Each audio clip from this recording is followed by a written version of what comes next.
भगवान की बातें इस YouTube चैनल पर आपका स्वागत है। आज हम आपके लिए एक ऐसा भजन लेकर आए हैं जो कि है कबीर दास जी का, पर इसमें जो भाषा प्रयोग की गई है वो बुंदेलखंड की है। जी हाँ, बुंदेलखंड जो लोग नहीं जानते उनकी जानकारी के लिए कि सदर्न यूपी यानी दक्षिण उत्तर प्रदेश और मध्य प्रदेश में बोली जाने वाली भाषा है। जी हाँ, कबीर दास जी के इस भजन में उन्होंने मनुष्य की जीवन यात्रा या यूँ कहें कि मनुष्य की मृत्यु यात्रा को बताया है, और अगर दूसरे शब्दों में कहें तो मनुष्य को मृत्यु की सच्चाई बताई है। आइए पहले भजन सुनते हैं। और क्योंकि ये दूसरी भाषा है, क्योंकि ऐसी भाषा है जो शायद सब नहीं जानते हो, तो हम आपको भजन के बाद, जो लोग इसका अर्थ जानना चाहें, भजन के बाद आपको इसका अर्थ भी सुनने को मिलेगा। आइए सुनते हैं भजन।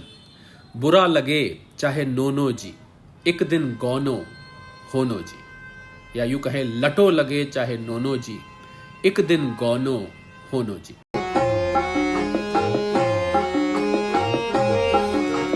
बुरा लगे चाहे नोनो जी, एक दिन गौनो होनो जी। बुरा लगे चाहे नोनो जी, एक दिन गौनो होनो जी। बुरा लगे चाहे नोनो जी, एक दिन गौनो होनो जी।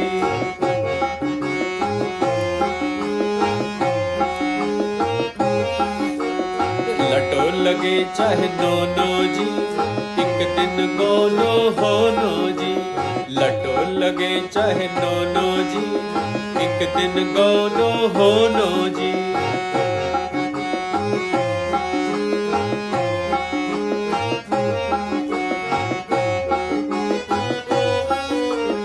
आयल बउआ लौटत नैया, आयल बउआ लौटत नैया। लौटत नैया रे लौटत नैया, लौटत नैया रे लौटत नैया। चाहे तौल देव सोनो जी, एक दिन गौनो होनो जी।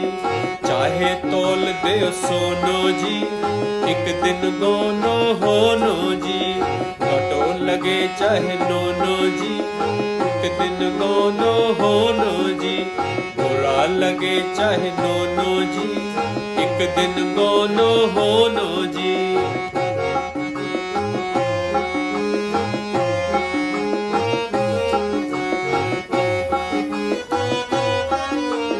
भीतर गोरी मांग सवारे,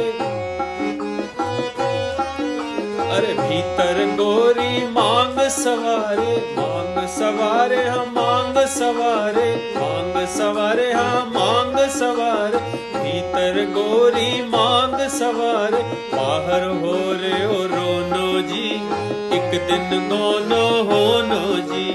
बाहर हो रे ओ रोनो जी, एक दिन गौनो होनो जी। लटो लगे चाहे नोनो जी, एक दिन गौनो होनो जी।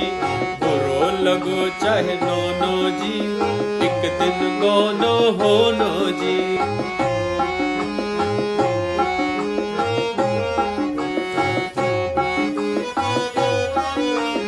चार जने मिल खाट उठावे, खाट उठावे, खाट उठावे। चार जने मिल खाट उठावे, खाट उठावे, खाट उठावे। ले चल होनो जी, ले चल होनो जी। एक दिन गौनो होनो जी, फिर ले चल होनो जी। एक दिन गौनो होनो जी। लटो लगे चाहे नोनो जी, दिन गौनो होनो जी। बुरा लगे चाहे नोनो जी, एक दिन गौनो होनो जी।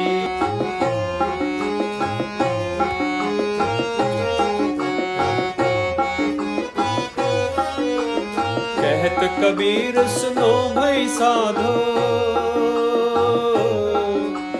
कहत कबीर सुनो भाई साधो। सुनो भाई साधो, सुनो भाई साधो। कहत कबीर सुनो भाई साधो, सुनो भाई साधो, सुनो भाई साधो।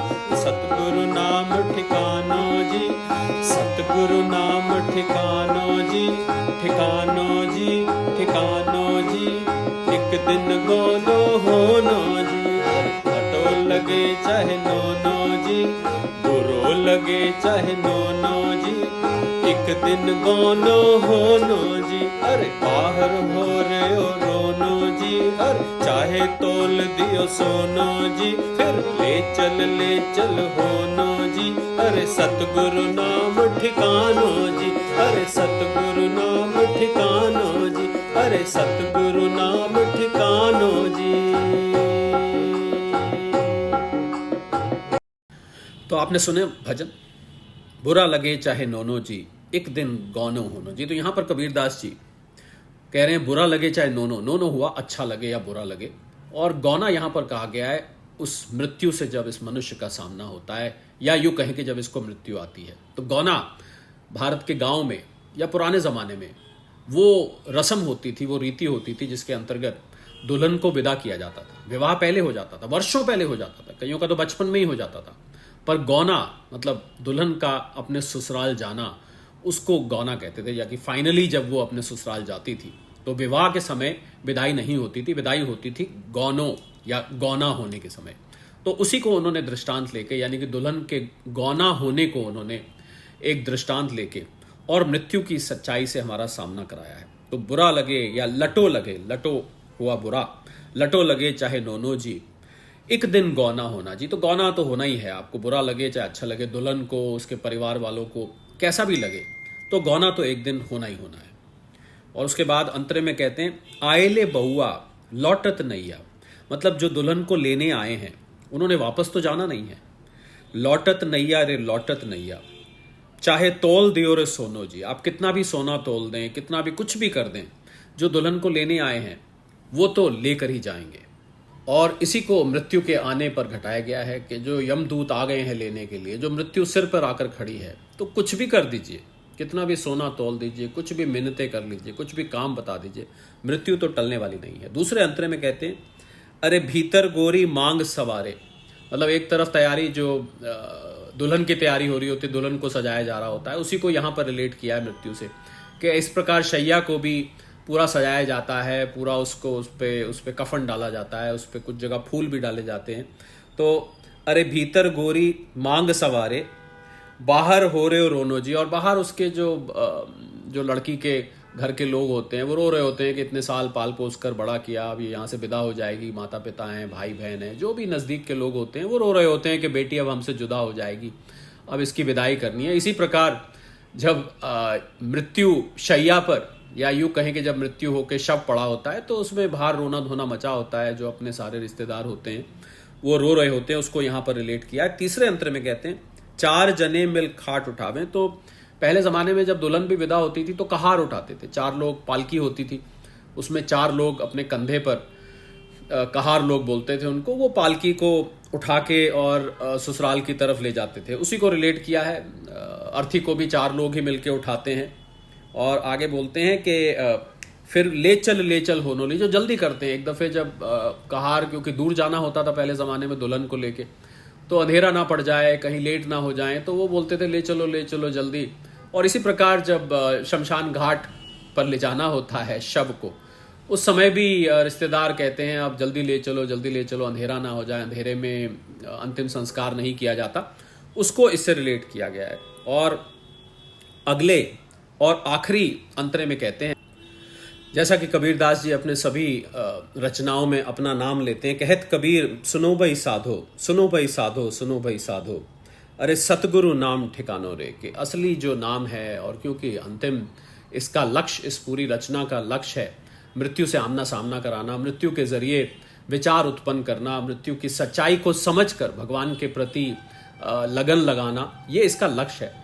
तो उन्होंने यहाँ साफ साफ कहा है कि कहत कबीर सुनो भाई साधो, सतगुरु नाम ठिकानो रे, कि इसका असली जो ठिकाना है वो सतगुरु का नाम ही है, वही इसको मृत्यु से बचा सकता है। जी हाँ, मृत्यु, ये शरीर की मृत्यु यहाँ नहीं बताया गया है, यहाँ पर बताया गया है कि जन्म मरण का जो चक्कर है उससे इसको केवल और केवल एक समर्थ सतगुरु ही निकाल सकता है।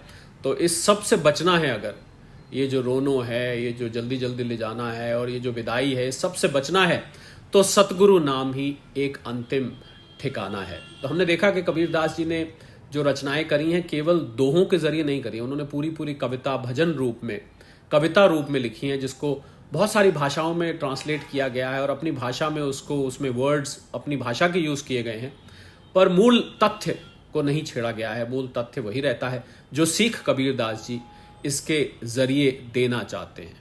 तो यह हमने आपके लिए बुंदेलखंड की भाषा में कबीरदास जी का भजन प्रस्तुत किया। आगे भी आपके लिए ऐसे ही भजन हम लेके आते रहेंगे, जहां पर हमें लगेगा कि इसकी भाषा आम हिंदी में नहीं है या कोई कठिन भाषा है, तो हम आपके लिए उसको कोशिश करेंगे ट्रांसलेट कर आपके सामने लाने की। तब तक के लिए सादर प्रणाम।